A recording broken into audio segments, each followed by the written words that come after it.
Hi, I wanted to share my thoughts on Chapter 6, Innovating a Mosaic of Creative Change. I've struggled mostly with this chapter because it is all about change, which I'm all for. Sometimes I feel like I'm in it alone, and I think in watching some of your other videos, I've felt that many of you feel kind of like you're in the same position. Part of it for me is that I'm not really in a leadership role at the point where I can make decisions I feel like I can't be as effective as I would like to be. I'm split on two campuses, and I wear many hats in the district, and so I just feel like I'm kind of spread thin at the moment, not being able to really develop relationships with people because I'm not even on a certain campus for lunch or anything like that. Um, So, anyways, when I was reading the introduction of the girl Christine, everything she's writing here with all these questions running through her mind and these ideas and these thoughts, I was like, that's me. But then I wrote next to it, my note that I wrote was focus. And I think that I was able to connect with her because she has all these great things going through her mind, some important, some not important. And she needs to be able to focus on one of those and hone in on that and really focus on how is she going to be effective in those areas. And as I continued to read, it kind of went that way in some areas. But her goal is to move past the status quo.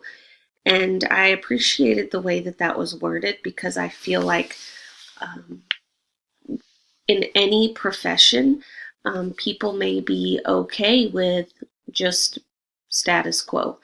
And when we're working with kids and you see the potential that there is to do more, to do better, I think it's hard to sit and see that when you've seen that things be done differently. Um, one of the benefits I think of working in different places, I've only worked in 3 different schools in my career, and I feel like I've been able to take so much with me from all of those places. They've been all Title I campuses, but I feel like there's been a lot that I've been able to gather and take with me for as I go to each year and then as I go to each campus. Um, One of the things that I also appreciated in this section is where they talked about on page 106 finding the positive in what seems irredeemable. I feel like we, as educators, sometimes see things and say, well, that's can't do anything with that. Or sadly, I've seen people say with students, can't do anything with them. They just kind of write them off. And fortunately, that's been very few and far between that I've ever run into that, but I have. Um, and I'm not even sure that a teacher means it when they've said it to me, but I do feel that each student has something to offer. And I feel like this chapter focused a lot on that as students, but also as professionals, that everyone on the campus has something to offer. And so coming together collaboratively to work together is so important. This idea of being creative and creating a culture of innovation, I absolutely agree with that.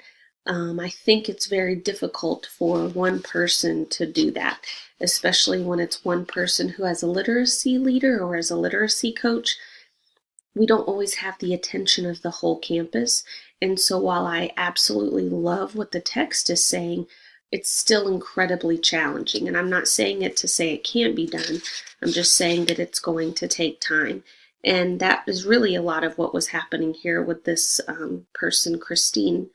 It's okay. You can take that time and do those baby steps and work towards the things that you can change.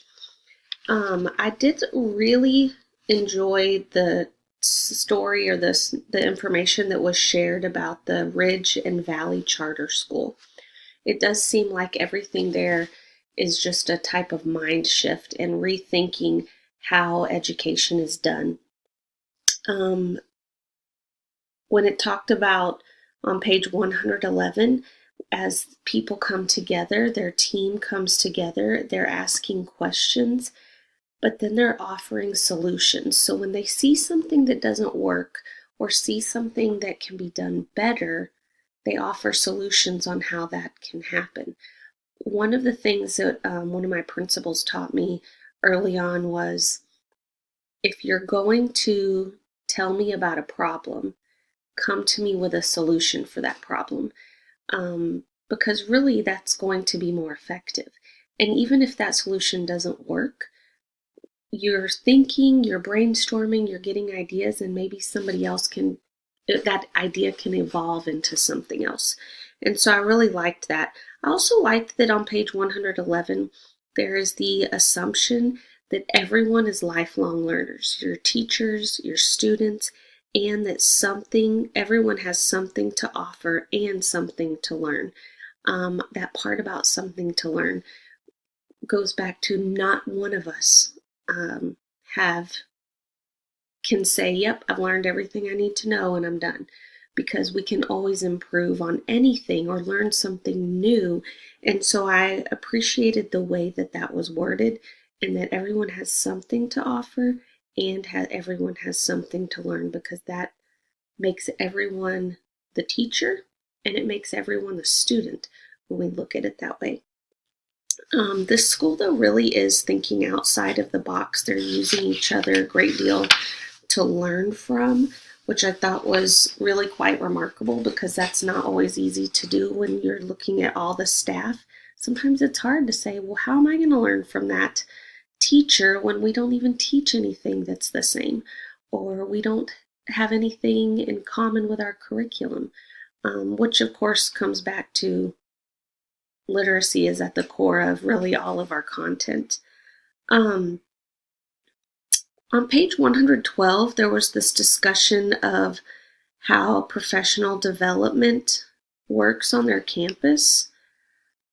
When I read I'm going to read what they wrote or what they said. It says, these experiences, which all strongly support peer learning, solicit expertise from within the group, share practical applications and solutions, and allow time to practice and apply new skills, celebrate successes, and include peer critique and review.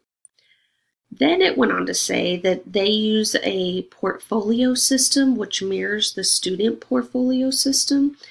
Because when I read what they do in their professional development, in my mind I was thinking, well, this is what we should be doing in our classes. And so again, I appreciate that throughout this text, they're using best practices with adults through professional development that we should also be doing with our students. And so that is another great way that we can model for our teachers how that needs to look in the classroom, so that they're able to have that connection and that background knowledge if they've not seen it done before. We just put it in practice in professional development, and then they can go ahead and implement that in the classroom as well. So I liked how that was working for them. The next question, though, that they ask is talking about experiential education and learning. And I felt like a lot of this, and as I read later in the chapter, they did come back to the idea of PBLs, project-based learning assignments.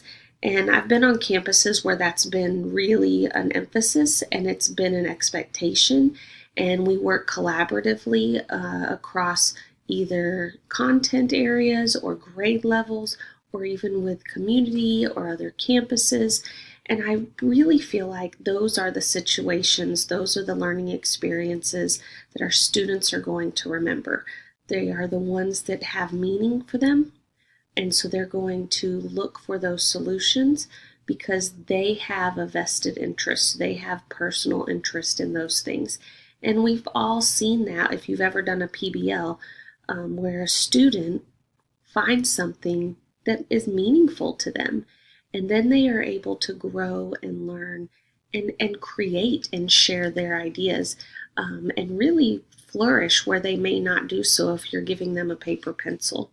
One of the things that did take me by surprise, though, when I was looking at their story or their questions, and the question about assessment, I actually thought I would get there, and based on everything that they were saying, that they didn't have standardized tests. I thought, oh, this must be a school where they don't give grades.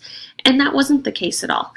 So that was surprising to me, and I'm definitely interested in checking out more of what they're doing at their school. I know even with it being a charter school, I'm sure there's things that we can implement in our public schools that could benefit our students and our teachers as well. I am curious to know if you all are using any of these strategies that this charter school is using. We're finding it difficult to use too many of them at the moment. Like I said, we have used PBLs before, but it depends on who's in leadership at the time. And so we know that that can sometimes shift or change. And so, but coming back to the Christine at the very beginning of the story or of this chapter, I think that making sure that we're focused and working on one thing to change or to implement or to grow in, and then maybe build from there instead of having all these things running through our minds. I think that makes a huge difference, and that's something that I am working on. And I'm curious to know how you guys prioritize what is important and what your goal is or what your focus is. How do you get that data and how do you move forward from there? I look forward to hearing from you.